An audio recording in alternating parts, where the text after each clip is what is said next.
Hello everyone. CUET PG 2025 paper code COQP 11 का exam आपका 25 मार्च को कंडक्ट होना है। तो अप्रॉक्सीमेटली आपके पास 15 डेज़ का टाइम है अपने प्रिपरेशन को कंप्लीट करने के लिए।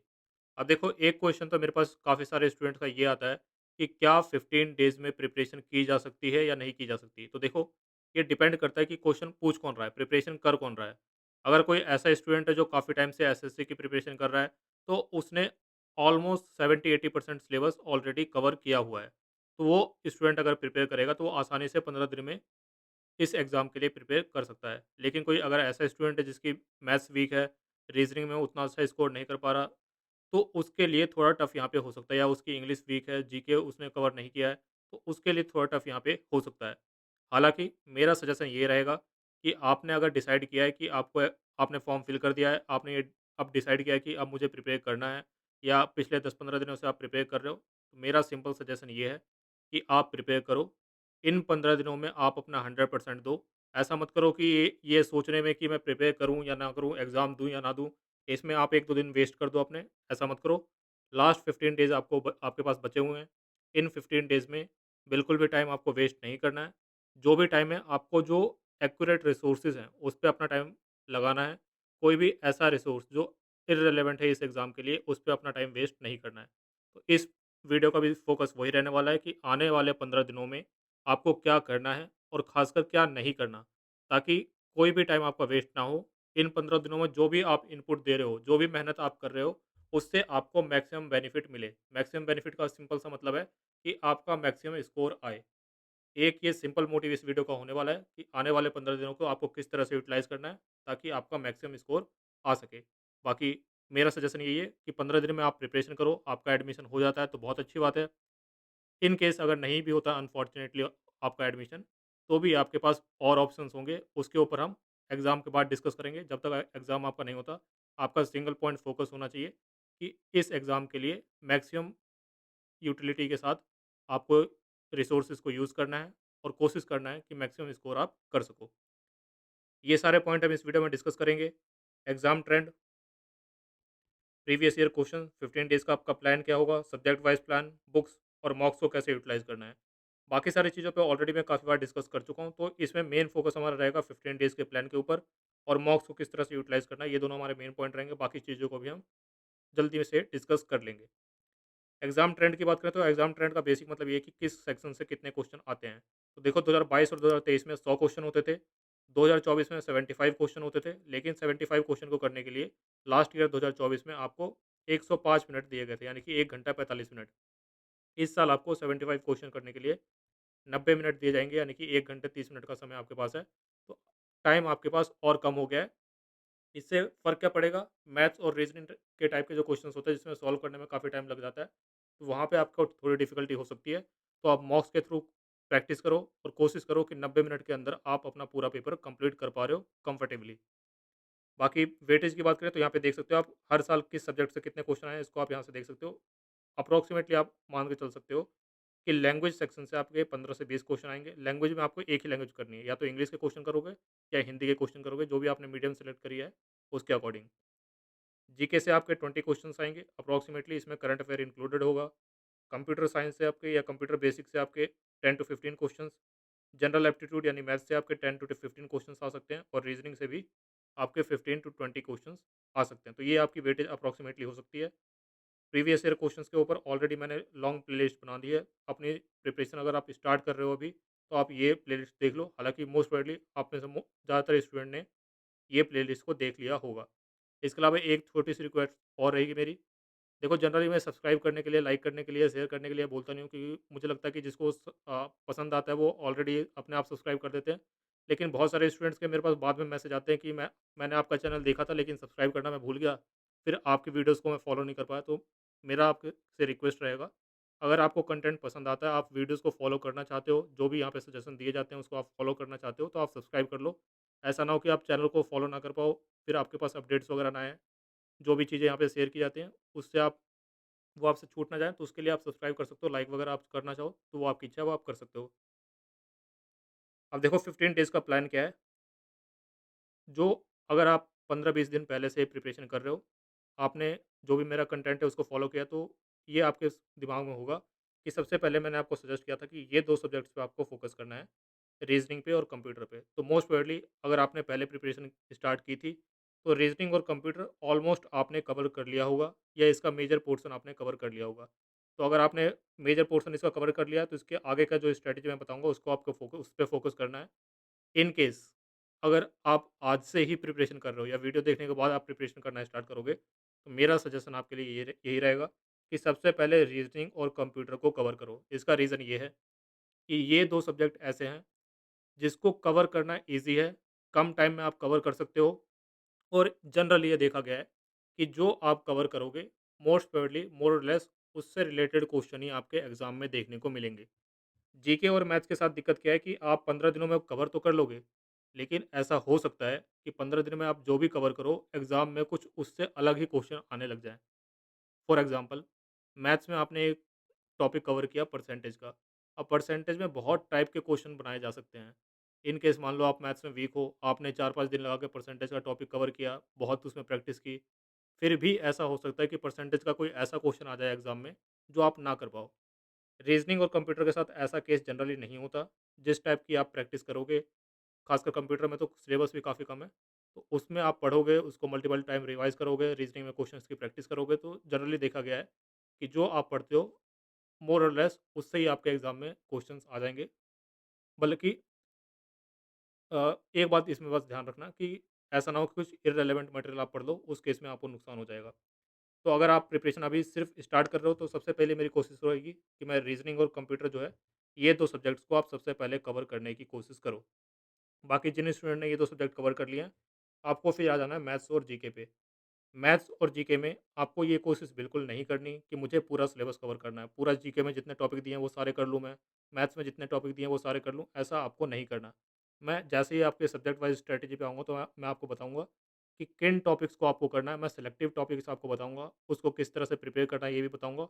बिल्कुल उतना टॉपिक आपको प्रिपेयर करना है और उसके ऊपर ही आपको बैंक करना है कि मैंने इतना प्रिपेयर कर लिया है, मैं अपनी तरफ से इतना कर सकता था, अब एग्ज़ाम में होप करो कि उसमें से ही मोस्टली क्वेश्चन आ जाए। मैं अपनी तरफ से आपको बता दूँ कि जनरली उसमें से ज़्यादा तो क्वेश्चन आते हैं, लेकिन फिर भी आपको इसमें कॉन्फिडेंस दिखाना है कि ज जितना मैंने प्रिपेयर किया है, उससे ही मैं इतना स्कोर कर लूँगा कि मेरे एग्ज़ाम में अच्छे मार्क्स आएँगे, मैं एडमिशन ले पाऊँगा। तो ये मेरी सजेशन है, सबसे पहले आप रीज़निंग और कंप्यूटर को कवर करो, उसके बाद आपको मैथ्स और जीके के सिलेक्टिव टॉपिक्स को करना है। इसके साथ-साथ टेस्ट आपको रेगुलरली देते रहना है। अगर आप अभी टॉपिक कवर कर रहे हो, तो टॉपिक वाइज़ टेस्ट और सेक्शनल टेस्ट आप से स्टार्ट कर सकते हो। उसके बाद कोशिश करो कि फुल लेंथ टेस्ट आप जनरली 2 दिन में 1 बार दे दो। 2 दिन में 1 फुल लेंथ टेस्ट आप कम से कम दो। फुल लेंथ टेस्ट को दो, उसमें कितना स्कोर आ रहा है, कौन से टॉपिक्स आप में गलती कर रहे हो। जैसे ही आप फुल लेंथ टेस्ट देते हो, तो उसके बाद आपको क्या करना है, फुल लेंथ टेस्ट आप दे रहे हो, तो उसके बाद आपको 1 पेजर नोट्स बनाने हैं। 1 पेजर नोट्स बनाने हैं, उसमें क्या करना है, देखो, खासकर ये काम आएगा आपका जीके, कंप्यूटर, इस टाइप के को टॉपिक्स में आपका ज़्यादा काम आएगा। बाकी इंग्लिश, रीजनिंग वगैरह में भी काम आ सकता है। आपको 1 पेज लेना है, जितने भी क्वेश्चन आपने गलत किए हैं या आपके ऐसे क्वेश्चन जो तुक्के से सही हो गए हैं, उसको एक लाइन में यहाँ पे नोट कर लेना। पूरे क्वेश्चन को नोट नहीं करना। उसकी एक लाइन में जो क्रक्स इन्फॉर्मेशन है, उसका डिटेल सॉल्यूशन आप पढ़ोगे, उसमें आपको लगेगा कि ये एक मुद्दे की बात है इसमें, उसको 1 या 2 लाइन में नोट कर लेना है। कोशिश करो कि एक टेस्ट में आपके 75 क्वेश्चन्स हैं, तो 1 या 2 पेज में उसमें जितनी भी इन्फॉर्मेशन आपकी गलत लगी है, जितना भी उसके उस टेस्ट में आपके सीखने लायक था, उसको आप 1 या 2 पेज में नोट कर लो और अगला टेस्ट देने के पहले उसको रिवाइज़ करो। इस तरह से करते-करते आप आने वाले दिनों में 7 से 8 टेस्ट मिनिमम दोगे, तो आपके 10 से 15 पेज के नोट्स बनेंगे। इसको आपको मल्टीपल टाइम्स रिवाइज़ करना है। जब आप पहला टेस्ट दोगे, तो आपके पास कोई नोट्स नहीं होंगे। सेकंड टेस्ट आप दोगे, तो फर्स्ट टेस्ट में जो आपकी मिस्टेक्स थी उसके नोट्स होंगे। इसी तरह से जब लास्ट टेस्ट आप देने जाओगे, तो इन नोट्स को आपने 5 से 6 बार रिवाइज़ कर लिया होगा और ये आपके सबसे मोस्ट इम्पोर्टेंट टॉपिक्स होने वाले हैं। अगर आप हमारे नोट्स ले रहे हो, तो उसमें तो आपके मोस्ट इम्पोर्टेंट टॉपिक्स ही उसमें होते हैं। मोस्ट इम्पोर्टेंट क्वेश्चंस, जो सबसे इम्पोर्टेंट क्वेश्चंस है, वो इसमें इंक्लूडेड है। बाकी किसी और के मॉक्स आप प्रैक्टिस कर रहे हो, तो होपफुली उन्होंने भी रिलेवेंट क्वेश्चन वहाँ पे डाले हों, तो उससे आपको हेल्प हेल्प होगी। तो मेरा सजेशन यही है कि हर टेस्ट के बाद, हर फुल लेंथ मॉक के बाद आपको 1 या 2 पेज में शॉर्ट नोट्स बनाने हैं। हर क्वेश्चन जो गलत हुआ है आपका या तुक्के से सही हो गया है, उसको 1 या 2 लाइन में वहाँ पे मेंशन करना है। हर टेस्ट के पहले उसको रिवाइज़ करना है। ज़्यादा कुछ नहीं करना, 1 घंटा आपके पास लगेगा भी नहीं इसको करने में। हर टेस्ट आप देने जाओ तो उसके पहले जितने भी टेस्ट दिए हैं उसके पेज नोट्स को आप रिवाइज़ कर लो, बाकी और जो आप पढ़ रहे हो उसको तो आपको साथ में साथ रिवाइज़ करना ही है। तो ये आपकी स्ट्रैटेजी बेसिक रहने वाली है। साथ में मंथली करंट अफेयर को कैसे कवर करना है वो मैं आगे आपके साथ डिस्कस करूँगा। तो ये बेसिक आपको समझ में आ गया होगा। रीज़निंग कंप्यूटर को पहले करना है, उसके बाद मैथ्स और जीके के कुछ इंपॉर्टेंट टॉपिक्स ही आपको करने हैं। लैंग्वेज का सेक्शन कैसे करें? तो देखो, सिंपल सजेशन मेरा ये है, लैंग्वेज को अब छोड़ दो। अगर आपने हिंदी ली है, तो हिंदी आप पहले से पढ़ते आ रहे होगे। अगर आपने इंग्लिश ली है, तो इंग्लिश आप इतने सालों से पढ़ते आ रहे हो, बेसिक नॉलेज आपको है, उस नॉलेज के भरोसे ही आपको जाना है। क्योंकि अब इंग्लिश में उतना आउटपुट आपको नहीं मिलेगा, जितना टाइम आप उसमें इन्वेस्ट करोगे, उसके मुकाबले उतना आउटपुट आपको नहीं मिल पाएगा। तो मेरा सिंपल सजेशन है, इंग्लिश को बिल्कुल छोड़ दो, छुओ भी मत उसको। बाकी रीज़निंग, कंप्यूटर और मैथ्स और जीके के कुछ स्पेसिफिक टॉपिक्स पे आप फ़ोकस करो। अब देखो, या तो आप ये पूरा काम अपने आप कर सकते हो, या किसी कोई कोर्स आपने जॉइन कर रखा है, वहाँ से आप इसको सॉर्ट आउट कर सकते हो कि ये सारे टॉपिक आप कवर करो।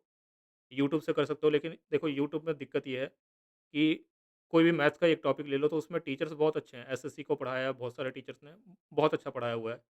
लेकिन एक टॉपिक अगर लोगे तो उस एक टॉपिक को 5 घंटे, 6 घंटे, 10 घंटे तक में भी पढ़ाया हुआ है। मान लो परसेंटेज ही आप करते हो तो परसेंटेज को किसी टीचर ने 5 घंटे में पढ़ाया होगा, हो सकता है किसी टीचर ने 10 से 12 घंटे में भी पढ़ाया हो। तो क्या आपके पास उतना टाइम है? उस वो आपको डिसाइड करना है। अगर आपको चाहिए कि सॉर्टेड कंटेंट मेरे को मिले कि मुझे कुछ नहीं है, बस ये सामने मेरा इतना कंटेंट है, इसको मेरे को कवर कर लेना है, तो आप ये हमारा 30 डेज़ का क्रैश कोर्स जॉइन कर सकते हो। अब यहाँ पे एक क्वेश्चन आएगा, ये तो 30 दिन का है, हमारे पास तो 15 दिन ही है। तो देखो, लेट आपने कर दिया, आपको थोड़ा एक्स्ट्रा एफर्ट यहाँ पे दिखाने पड़ेंगे।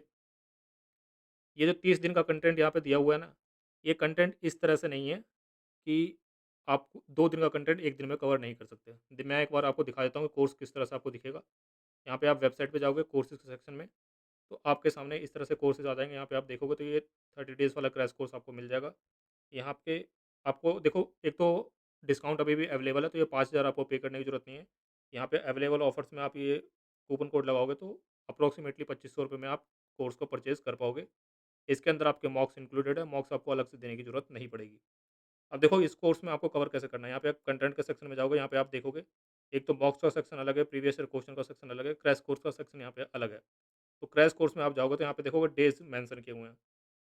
डे 1 से लेके डे 30 तक यहाँ पे दिया हुआ है। इन केस अगर किसी को कंटेंट देखना है कि कंटेंट काम का है कि नहीं, तो यहाँ पे डेमो लेक्चर्स भी दिए हुए हैं, फ्री कंटेंट जो लिखा हुआ है वो डेमो लेक्चर्स है, उसको आप देख सकते हो। जैसे डे 1 में जाओगे तो यहाँ पे सिंपल दिया हुआ है, लॉजिकल रीजनिंग में आप यहाँ पे देखोगे 4 वीडियोज़ हैं, 4 फाइल्स हैं यानी नोट्स हैं और 1 टेस्ट है। तो आपको कुछ नहीं करना, वीडियोज़ देखनी है, फाइल्स नोट्स से आपको उसको रिवाइज़ करना है और टेस्ट देना है। इसी तरह से कंप्यूटर बेसिक्स में देखोगे आप तो 1 वीडियो है, 6 फाइल है यहाँ पे, 6 नोट्स की फाइल हैं और 2 टेस्ट हैं। इसी तरह से करंट अफेयर में 1 वीडियो है, 2 फाइल्स हैं। करंट अफेयर के टेस्ट आपके अलग से भी दिए हुए हैं। सिंपल यहाँ पे है कि आपको डे 1 का फ़ोल्डर खोलना है और डे 1 के फ़ोल्डर में क्या करना है, जो भी वीडियोज़ वहाँ पे दी हुई हैं, जो उसको देखना है। पीडीएफ वहाँ पे नोट्स फॉर्मेट में दिए हुए हैं, नोट्स को रिवाइज़ करना है और टेस्ट देना है। 1 दिन को कवर करने में आपको अप्रॉक्सिमेटली 3 से 4 घंटे लगेंगे। 1 दिन का कंटेंट कवर करने में अप्रॉक्सिमेटली आपको 3 से 4 घंटे लगेंगे। तो अगर आप चाहो, अगर आप मेहनत करने के लिए तैयार हो, तो आप 2 दिन का कंटेंट 1 दिन में कवर कर सकते हो। ठीक है? अगर आप 7-8 घंटे देने को तैयार हो कि मैं डेली 7-8 घंटे तो फ़ोकस के साथ पढ़ सकता हूँ, तो आप 2 दिन का कंटेंट 1 दिन में कवर कर सकते हो। तो इस तरह से आप पूरे कोर्स को कवर कर पाओगे। फ़ायदा ये है कि यहाँ पे आपको इधर-उधर नहीं देखना पड़ेगा। जो कंटेंट है एक ही जगह दिया हुआ है। प्रायोरिटी वाइज़ यहाँ पे डिवाइड किया हुआ है कि जो सबसे इम्पोर्टेंट है वो डे 1 में दिया हुआ है, फिर इससे थोड़ा कम इम्पोर्टेंट डे 2 में। डे 25, डे 24 तक भी आप कवर कर लोगे, तो आप अप्रॉक्सिमेटली 70-80% सिलेबस अपना कवर कर पाओगे। बाकी एडवाइज़ेबल यही है कि डे 30 तक आप कवर करो। तो इस कोर्स का आप यूज़ कर सकते हो। जैसे कि मैंने आपको बताया, आपको कूपन कोड वहाँ पे मिल जाएगा। कूपन कोड क्या है? कूपन कोड आपको यूज़ करना है मार्च 50। ये कूपन कोड आप यूज़ करोगे तो ये 5000 जो यहाँ पे प्राइस दिख रहा है, इसको आप अप्रॉक्सिमेटली 2500 में परचेज़ कर पाओगे। मॉक टेस्ट इसके अंदर इंक्लूडेड है, 20 full length test, sectional test, हर सब्जेक्ट के topic wise test, monthly current affair test, वो सारे टेस्ट आपको बाइलिंगुअल में यहाँ पे देखने को मिलेंगे। तो इसका आप यूज़ कर सकते हो। अगर आपने प्रिपरेशन ऑलरेडी स्टार्ट कर दी है, तो आप मॉक टेस्ट ले सकते हो अगर आपको मॉक टेस्ट की ज़रूरत है। इसमें भी आपको 50% का डिस्काउंट मिल जाएगा। सेम आपको मार्च 50 कूपन कोड वहाँ पे मिलेगा, उसको आपको यूज़ करना है, तो 750 में आप जो मॉक टेस्ट सीरीज़ है, इसको आप परचेज़ कर पाओगे। अब आ जाते हैं आपकी सब्जेक्ट वाइज़ स्ट्रैटेजी पे। जैसे मैंने आपको बोला लैंग्वेज के सेक्शन को अभी आप कोशिश करो स्किप करने के लिए। बाकी अगर आपने रीज़निंग और कंप्यूटर का सेक्शन कर लिया है, तो ये सबसे 3 इंपॉर्टेंट टॉपिक्स हैं, इनको आप डेली बेसिस पे लर्न करने की कोशिश करो। One word substitution, synonym, antonyms, idioms and phrase. Hindi में बात करें तो अनेक शब्दों के लिए एक शब्द, समानार्थी और विलोम शब्द, मुहावरे और कहावतें, ये सबसे इंपॉर्टेंट टॉपिक्स है। इनको आप डेली बेसिस पे लर्न कर सकते हो अगर आपका रीज़निंग और कंप्यूटर कंप्लीट हो गया है तो। ये बुक्स आप यूज़ कर सकते हो, बाकी अगर आपके पास कोई और बुक है तो उसको भी आप यूज़ में ला सकते हो। हिंदी के लिए लूसेंट पब्लिकेशन की हिंदी की बुक आती है, और भी बहुत सारी बुक्स आती है, किसी को भी आप यूज़ कर सकते हो। अब देखो जीके का सेक्शन है, इसमें मैं कुछ इंपॉर्टेंट टॉपिक्स आपको बताऊँगा। सबसे पहले कोशिश करो कि आप इनको कवर करो। जो नए बच्चे स्टार्ट कर रहे हैं, सबसे पहले आपको रीज़निंग और कंप्यूटर करना है, उसके बाद ये जो जीके का कुछ इंपॉर्टेंट टॉपिक्स मैं बता रहा हूँ, इसको आपको कवर करना है। सबसे पहले लिटरेचर के सेक्शन में आपको बुक्स कवर करनी है। बुक्स कौन-सी? एक तो जो रीसेंट करंट अफेयर में मैं बुक्स बताता हूँ, वो कवर करनी है, और जो आपकी हिस्टोरिकल बुक्स हैं, ठीक है? या स्टैटिक का पार्ट जो होती हैं बुक्स आपकी, उसको भी आपको कवर करना है। हिस्ट्री में आपको कवर करने की ज़रूरत नहीं है, हिस्ट्री में काफ़ी लंबा हो जाएगा, टाइम आपका वेस्ट होगा। एक काम आप हिस्ट्री में कर सकते हो कि हिस्ट्री के अंदर जो इंपॉर्टेंट पर्सनैलिटीज़ हैं, उसकी बेसिक्स आप पढ़ सकते हो। इंपॉर्टेंट पर्सनैलिटीज़ का से क्या मतलब है मेरा? जैसे अगर मॉडर्न इंडिया की बात करें, मॉडर्न फेज़ की, तो उसमें आपके महात्मा गांधी, बी आर अम्बेडकर, जवाहरलाल नेहरू, ये सारे आपकी इंपॉर्टेंट पर्सनैलिटीज़ हैं। इनके बारे में बेसिक्स आपको पता होना चाहिए। कॉन्स्टिट्यूशन जितना आपने पढ़ लिया उसको पढ़ लो। अ, अगर आपके पास टाइम है तो आप कॉन्स्टिट्यूशन के सोर्सेज़, फंडामेंटल राइट्स, प्रिएम्बल, इसके अलावा अ, बस इतना ही करो, और अमेंडमेंट्स ऑफ कॉन्स्टिट्यूशन, ये 2-3 टॉपिक कर लो। बाकी DPSP, president, vice president, parliament, इतना टाइम आप इसमें मत लगाओ। पर्सनैलिटीज़ को आप स्किप कर दो, मत करो। स्पोर्ट्स के अंदर स्टैटिक भी करना है, करंट अफेयर भी करना है। करंट अफेयर तो आगे मैं बताऊंगा आपको करंट अफेयर कैसे कवर करना है, वहाँ से हो जाएगा। स्टैटिक में जैसे मान लो आपको ओलंपिक्स कवर करना है, तो ओलंपिक्स का एक स्टैटिक भी होगा कि फर्स्ट ओलंपिक कहाँ पे हुए थे, इंडिया से किस किस ने ओलंपिक में अब तक गोल्ड मेडल जीता है, कितनी फीमेल्स ने जीता है, किस स्पोर्ट्स में किस किस को मिला। तो ये आपके स्टैटिक का पार्ट होता है। बाकी करंट अफेयर में जो अभी रिसेंट ओलंपिक गेम्स हुए हैं, उसकी जो न्यूज़ है वो आपकी करंट अफेयर का पार्ट होगा। इकॉनमी, इंटरनेशनल इकॉनमी इनको छोड़ दो, साइंस छोड़ दो, पॉलिटिक्स छोड़ दो। लीगल अवेयरनेस में ये टॉपिक्स आपको कर लेना है। Legal GK, landmark judgments, legal terms और लीगल करंट अफेयर्स, इतना आपको करना है। ट्रेड अवेयरनेस में ज़्यादा कुछ मत करो, जो करंट अफेयर में मैं कवर करवा रहा हूँ उतना आपको करना है। ज्योग्राफी को छोड़ दो। कल्चर के अंदर डांस फॉर्म को आपको कवर करना है। बेसिक इतना आप कवर करो कि किस स्टेट में कौन सा डांस फॉर्म होता है, इतना आप कवर कर लोगे तो मोर और लेस आपका काम हो जाएगा। थोड़ा टाइम आपके पास ज़्यादा है तो उस डांस फॉर्म से रिलेटेड जो कुछ बेसिक फैक्ट्स हैं, वो भी आप कवर कर सकते हो। अवार्ड्स के अंदर सेम जिस तरह से आप स्पोर्ट्स कवर करोगे, उसी तरह से आपको अवार्ड्स भी कवर करने हैं। तो ये 5-7 आपके इंपॉर्टेंट टॉपिक्स हैं जो छोटे हैं, और उसको आप आराम से कर सकते हो, जिसमें आप मेहनत करोगे तो आपको आउटपुट मिलेगा। कुछ टॉपिक जैसे हिस्ट्री हो गया, कॉन्स्टिट्यूशन हो गया, इकोनॉमिक्स, साइंस, ज्योग्राफी, अगर आपके पास टाइम नहीं है छोड़ दो, कुछ मत करो इसमें। एक आध क्वेश्चन आएगा, इतना रिस्क आपको लेना पड़ेगा। अब करंट अफेयर कैसे करना है, तो ये फ्री करंट अफेयर का कोर्स है, ₹1 इसमें आपको पे करना है, इसमें आप एनरोल हो जाओगे। इसमें आपको हर मंथली करंट अफेयर की मैगज़ीन यहाँ पे देखने को मिल जाएगी। साथ ही साथ आपको टेस्ट भी मिल जाएँगे। टेस्ट देने का टाइम आपको नहीं है तो टेस्ट आप छोड़ दो। अगर टाइम है तो टेस्ट भी दे देना। टेस्ट देने का टाइम नहीं है तो सिर्फ मैगज़ीन से कवर करो। चैनल पे जाओगे तो आपको मंथली करंट अफेयर की एक प्लेलिस्ट मिल जाएगी। उसमें जो वीडियोज़ दी गई हैं अप्रॉक्सिमेटली 1 महीने की 1 घंटे की वीडियो है। उस वीडियो को आपको देखना है और फिर यहाँ पे मंथली मैगज़ीन से उसको रिवाइज़ करना है। अगर आपके पास टाइम है तो 12 महीने की करो, लास्ट 12 मंथ की। अगर आपके पास टाइम नहीं है तो कम से कम लास्ट की 6 महीने की कर लो। अक्टूबर से लेके अक्टूबर 24 से लेके फ़रवरी 25 तक आप कर लो। कम से कम 5-6 महीने की आप करंट अफ़ेयर कर लोगे तो आपका काम हो जाना चाहिए। मिनिमम है 6 महीने। अगर आपके पास टाइम है तो आप 12 महीने के भी कर सकते हो। तो ये करंट अफ़ेयर के जितने टॉपिक मैंने बताए हैं, ये करंट में करना, ये स्टैटिक और करंट अफ़ेयर, ये सारे इससे कवर हो जाएँगे। वहाँ पे आपको कवर करना है। ये आप बुक्स ले सकते हो। लूसेंट पब्लिकेशन की जनरल नॉलेज आती है, ये थोड़ी डिटेल्ड है। इतना आपके पास टाइम नहीं है तो आप अरिहंत पब्लिकेशन की छोटी वाली बुक आती है मनोहर पांडे की, पतली वाली। अरिहंत पब्लिकेशन की एक मोटी भी आती है, वो नहीं लेनी। ये पतली आती है, 40-50 रुपए की आती होगी। ये नया पब्लिकेशन आ गया हुआ 2025 का, तो उसको आप ले लो, उससे आपका कवर हो जाएगा बेसिक्स। लॉजिकल रीजनिंग में कोशिश करो कि जो 2 स्टार और 3 स्टार वाले टॉपिक्स हैं, इन सबको आपको कर लेना है। बाकी जो 1 स्टार वाले टॉपिक्स हैं, इनको आप स्किप कर सकते हो। जितने भी यहाँ पे 1 स्टार वाले टॉपिक दिए हुए हैं, इनको आप स्किप कर सकते हो। 2 स्टार और 3 स्टार वाले टॉपिक्स को आप कोशिश करो कि इसको आप कवर कर लो। ये बुक्स आप यूज़ कर सकते हो, जो भी आपने सोर्स तय किया, उससे आप कवर करो। सेम कंप्यूटर में यहाँ पे स्टार का मतलब क्या है कि प्रीवियस ईयर क्वेश्चन के बेसिस पे कौन से टॉपिक आपके इंपॉर्टेंट है। इसके अलावा डिफ़िकल्टी के बेसिस पे मैंने स्टार यहाँ पे लगा दिए हैं। 3 स्टार का मतलब है उसको आपको सबसे इंपॉर्टेंट टॉपिक्स है उनको आपको करना ही करना है। 2 स्टार वालों को भी करना ही करना है। 1 स्टार वालों को स्किप कर सकते हो क्योंकि टाइम कम है। अगर टाइम मिले तो 1 स्टार वालों को भी कर लो, ठीक है? बाकी 1 स्टार वाले टॉपिक्स आपके लीस्ट इम्पोर्टेंट है। तो ये कंप्यूटर के लिए अरिहंत पब्लिकेशन की बुक आती है कंप्यूटर अवेयरनेस। इस बुक से आप इसको कवर कर सकते हो। मैथ्स के अंदर अब देखो मैथ्स में दिक्कत यही है कि काफ़ी टफ हो जाता है उन स्टूडेंट्स के लिए जिनकी मैथ्स वीक है। तो मैं सजेस्ट करूँगा जो 3 स्टार वाले टॉपिक्स हैं इनको आप पहले कवर करने की कोशिश करो। ये कवर हो जाते हैं तो अच्छी बात है। बाकी ज़्यादा लोड मत लो। 10 से 15 क्वेश्चन आपके मैथ्स से आने के चांसेस हैं। लास्ट ईयर तो 10 ही आए थे। तो इस साल भी 10 आते हैं होपफुली। तो आपको ज़्यादा नुकसान नहीं होगा। अगर आप ये 3 स्टार वाले टॉपिक भी कर लोगे तो 10 में से 4 से 5 क्वेश्चन आप आराम से कर पाओगे। ठीक है? तो ये मैथ्स में ये स्ट्रैटेजी आप अपना सकते हो, ये बुक्स हैं, इनको आप रेफ़र कर सकते हो। बाकी अभी के लिए वीडियो में इतना ही। बेसिक स्ट्रैटेजी मैंने बता दी है। इस स्ट्रैटेजी को आप फॉलो करो, 15 दिनों का बेस्ट आप यूज़ करने की कोशिश करो। और कोई आपकी क्वेरी तो आप कमेंट सेक्शन में लिखो। बॉक्स का लिंक, वेबसाइट का, ऐप का लिंक, वो सारी चीज़ आपको डिस्क्रिप्शन बॉक्स में मिल जाएगी। जो व्हाट्सएप ग्रुप है उसका लिंक भी आपको डिस्क्रिप्शन बॉक्स में मिल जाएगा। जो भी इन्फॉर्मेशन होती है आपकी एग्ज़ाम से रिलेटेड या कोई इन्फॉर्मेशन मुझे शेयर करनी होती है, मैं ग्रुप पे सबसे पहले शेयर कर देता हूँ। और कोई आपकी क्वेरी है तो आप कमेंट सेक्शन में भी लिख सकते हो। For the time being that's the end of the video. Thank you.